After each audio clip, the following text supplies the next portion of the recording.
Olá pessoal, tudo bem com vocês? No vídeo de hoje eu vou compartilhar um momento da minha vida que foi transformador. Como foi que eu saí das dívidas? Se você está numa situação parecida ou você simplesmente quer controlar melhor as suas finanças, fica comigo até o final deste vídeo que eu vou mostrar para você como mudar isso. Pessoal, eu, como a grande maioria dos brasileiros, vivia cheia de dívidas.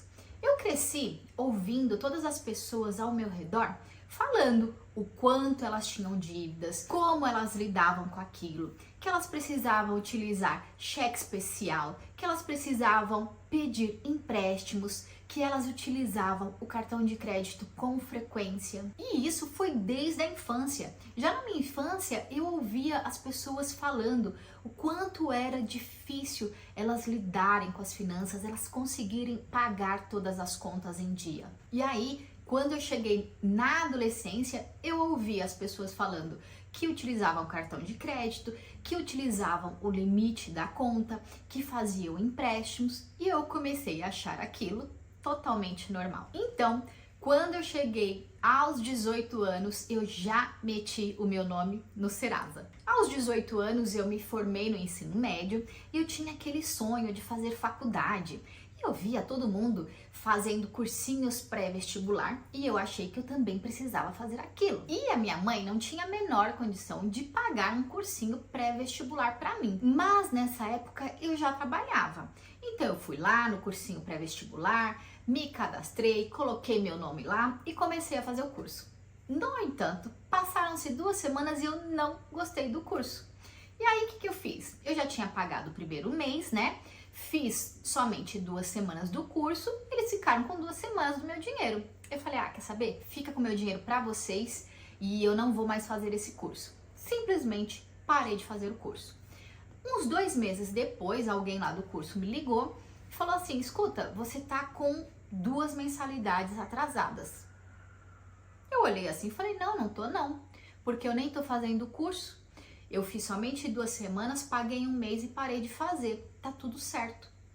Aí a pessoa no telefone falou assim pra mim, mas pra quem foi que você avisou que não viria mais fazer curso e com quem que você falou pra trancar a sua matrícula? Eu falei assim, eu não falei com ninguém, vocês não perceberam que eu não tava indo, não? A pessoa que falou comigo na época me explicou que não era assim, que eu precisava conversar com eles, dizer que não iria mais fazer o curso, verificar se teria alguma taxa para pagar e assim trancar a matrícula. E aí ela falou, olha, você tem essa dívida conosco que você precisa pagar, do contrário seu nome será negativado. Eu olhei assim e falei, eu não vou pagar nada, pode negativar o meu nome. E assim eles fizeram, negativaram meu nome. E assim eu fui vivendo boa parte da minha juventude, achando que ter um nome limpo, ter um bom nome na praça, ter a famosa pontuação do score alta era irrelevante. Para falar a verdade, para uma pessoa de 18 anos, até pode ser irrelevante. Mas acontece que quanto mais essa pessoa demorar para perceber que é importante sim ter um nome limpo, ter uma boa pontuação do score em todas as empresas que fornecem crédito, mais vai demorar para ela conseguir corrigir essa parte da vida dela. Se a pessoa sujar o nome assim como eu fiz, ela vai demorar muito para ganhar a consciência de que precisa limpar este nome. E durante esse período, ela pode se enfiar em maiores confusões financeiras, assim como eu fiz. Então, outro grande erro financeiro que eu cometi nessa minha juventude foi torrar o meu dinheiro sem nem saber onde é que meu dinheiro estava indo. Eu só ia comprando, não fazia noção de o que é que eu comprava, se eu precisava daquilo. E aí eu lembro que no meu segundo emprego, uma coleguinha, também bem jovem como eu, era na época, virou para mim e falou assim, Amanda, você viu que tal empresa, ela faz empréstimo consignado pra gente e eles vão descontando na folha de pagamento? É bem facinho. Eu fui lá, peguei R$1.000 e agora eles descontam bem pouquinho no meu pagamento.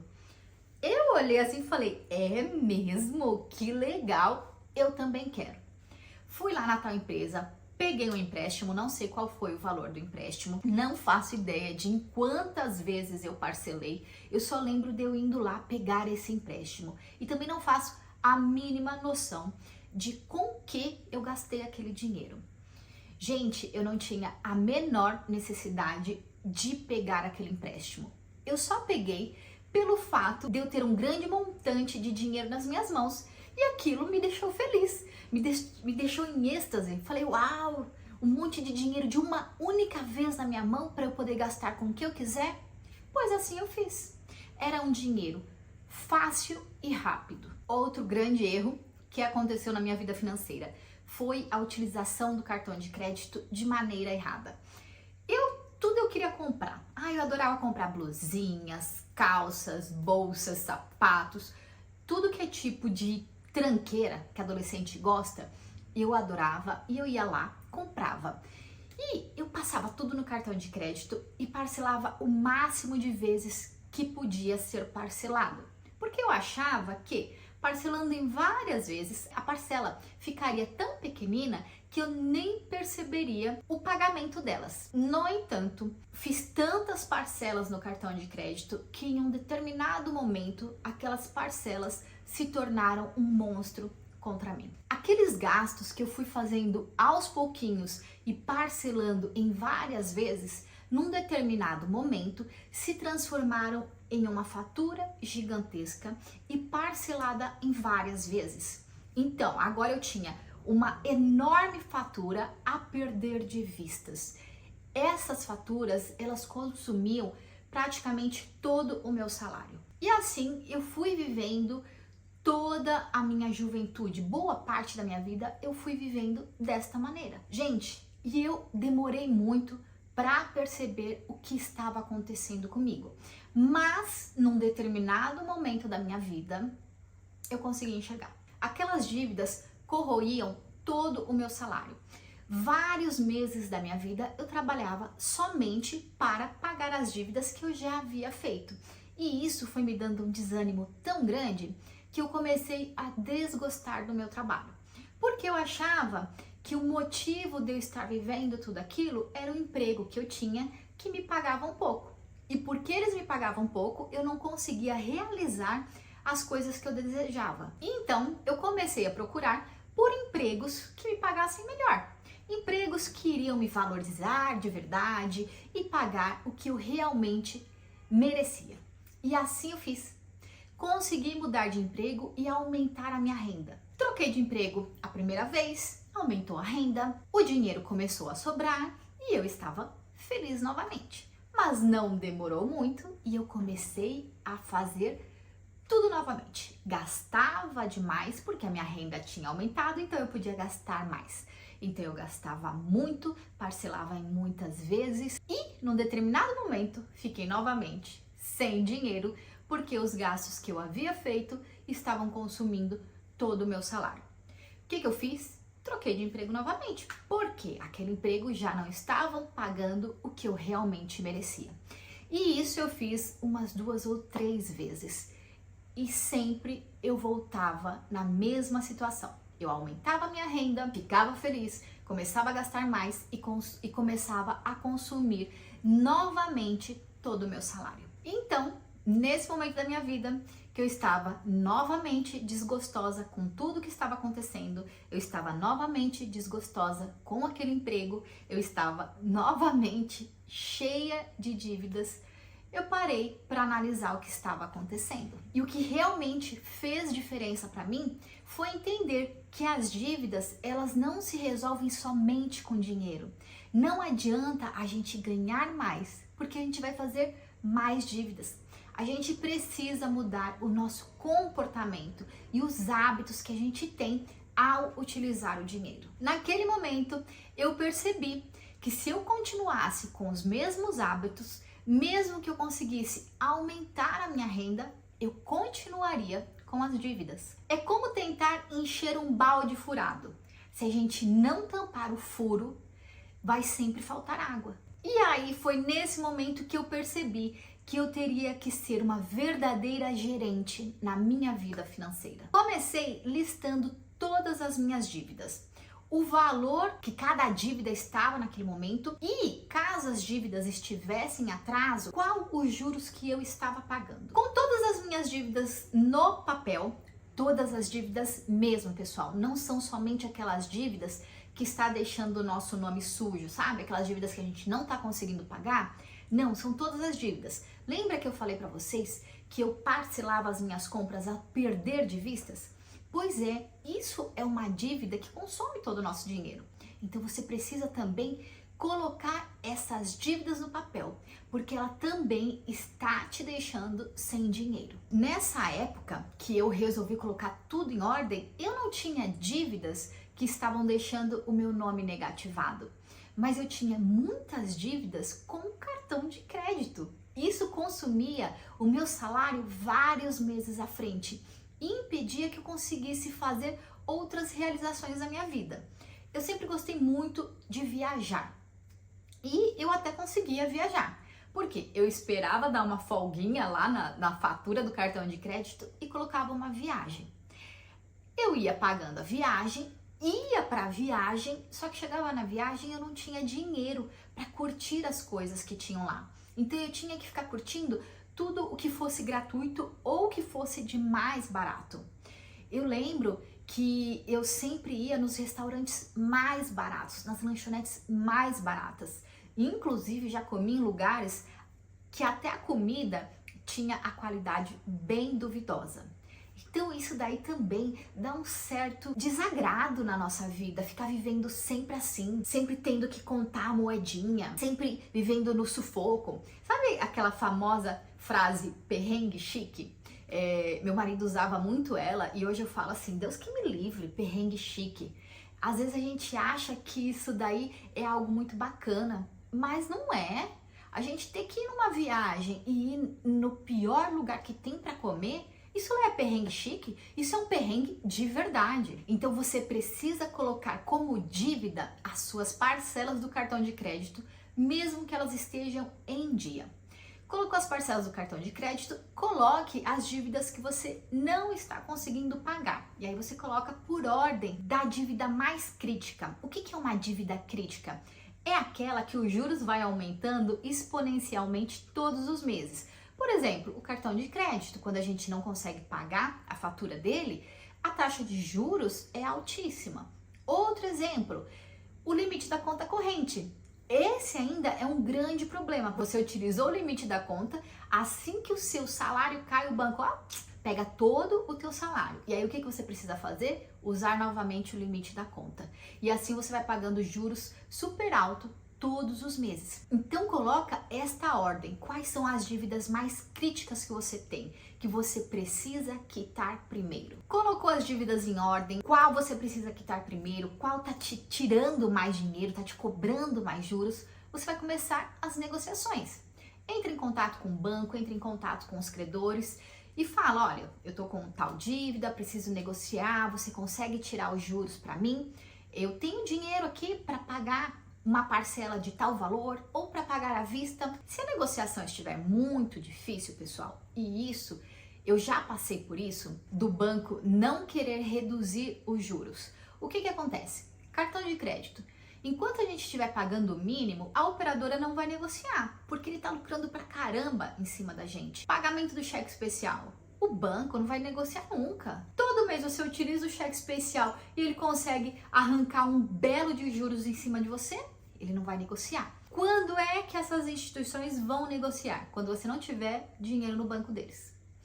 Você não tem dinheiro lá no banco que você está devendo, eles não têm de onde tirar. Neste caso, você não vai pagar nem o mínimo do cartão de crédito e nem o valor do cheque especial. Vai deixar lá parada a sua dívida. O banco não quis negociar, você deixa a dívida lá parada.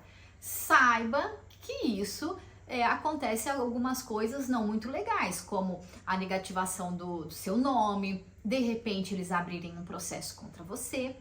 O processo é mais difícil, você precisa ficar de olho, né? Se o banco vai abrir um processo. Abra bem teu olho se isso não vai acontecer. Mas o que na maioria das vezes Acontece eles negativarem o seu nome e ficar te ligando todo mês, tentando negociar. Conforme eles te ligarem, você tenta negociar. Se eles tirarem os juros, beleza. Passaram-se 2 ou 3 meses, o banco vai querer negociar.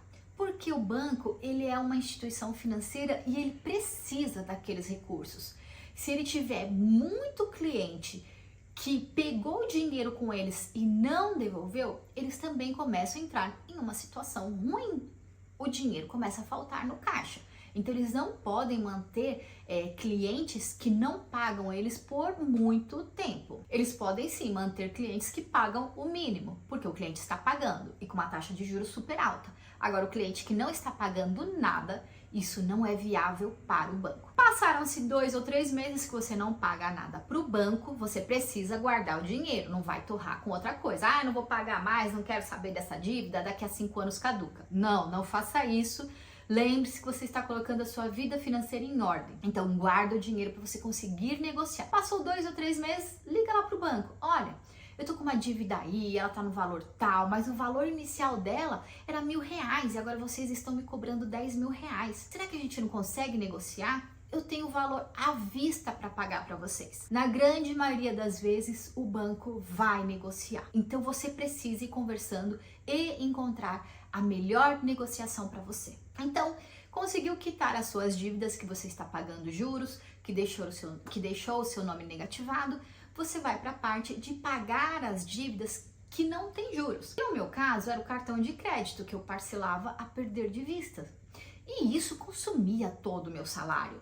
Gente, eu tinha parcelas altas que consumiam o meu salário 6 meses à frente, 8 meses à frente. Como é que a pessoa consegue viver desta maneira? O salário está comprometido quase 1 ano à frente. Você não tem perspectiva de conseguir tirar parte do seu salário para você. O seu salário está indo todo para dívidas. E o que você vai fazer para conseguir colocar isso em ordem? Em primeiro lugar, vai parar de parcelar tudo que você compra. O ideal é você pagar à vista, né? Pode ser com cartão de crédito? Pode, porque a gente tem alguns benefícios, ganha pontos para transformar em milhas.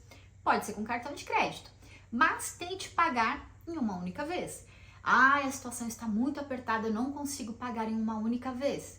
Então, o máximo de vezes que você deve pagar são em 3 vezes. Tá tão apertado que precisa parcelar mais do que 3 vezes? Você precisa avaliar se realmente precisa comprar essas coisas. Chegou o momento de você fazer uma economia severa. É um momento difícil, mas você precisa pensar que quando esse momento passar, a sua vida vai estar muito tranquila. Quanto tempo meu esposo e eu demoramos para conseguir colocar a vida em ordem? Gente, vocês precisam entender o seguinte: quanto tempo eu demorei fazendo essa bagunça toda na minha vida? Eu mesma foram mais de 10 anos que eu passei gastando mais do que eu poderia gastar.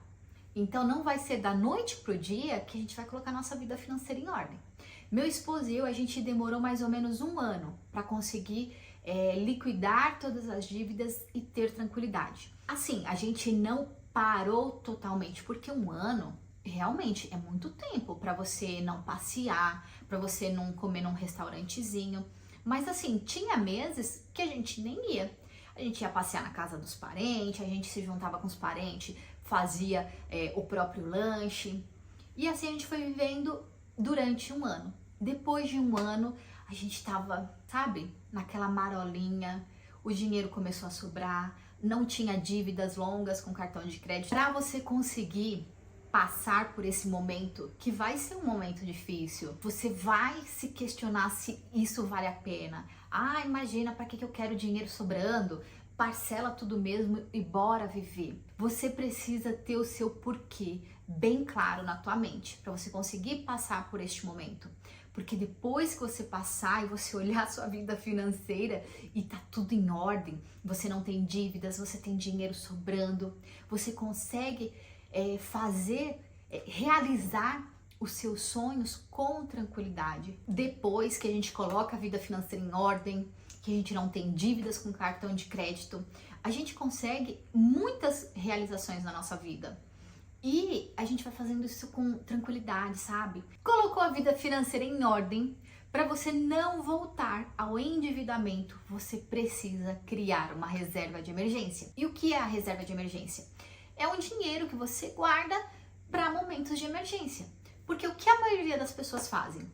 Tem lá um carro, né? E aconteceu de precisar fazer uma grande manutenção no carro. O pneu furou, o câmbio quebrou, tá sem freio, precisa fazer uma manutenção que vai ser cara. A pessoa não tem dinheiro. O que ela faz? Cartão de crédito. Se não tem cartão de crédito, faz o quê? Empréstimo. E assim, a pessoa vive no tal do caos financeiro. Então, se você saiu do endividamento, você precisa fazer a sua reserva de emergência, que é para nunca voltar para o endividamento. Pessoal, com tudo isso que eu vivi na minha vida, né? Esse caos financeiro que eu vivi e essa batalha para conseguir colocar a vida financeira em ordem, eu aprendi a identificar o que é essencial na minha vida, o que eu realmente preciso comprar e o que não é necessário. Esse item aqui eu quero tanto, é necessário? Eu preciso realmente gastar dinheiro com isso? Ou eu posso guardar o dinheiro deste item para as minhas realizações, para os meus sonhos? Após essas mudanças, a minha vida ela ficou muito mais leve. Aquela pressão que eu tinha com as dívidas desapareceu. E eu consigo pensar no meu futuro com muito mais leveza. Eu consigo planejar as coisas que vão acontecer no meu futuro com muito mais leveza. Eu não tenho medo do futuro. Eu desejo ele. Vivo muito bem o presente, porque a gente precisa sempre viver o presente com alegria, com tranquilidade. Olha, e se eu conseguir passar por tudo isso, você também consegue. Basta você dar o primeiro passo. E aí, gostou das dicas? Se gostou, deixa seu like aqui no meu vídeo, compartilha ele com aqueles seus amigos que você acha que também precisam ouvir essas coisas e já segue meu canal para receber mais conteúdos como este. Muito obrigada por ter ficado até aqui e até um próximo vídeo.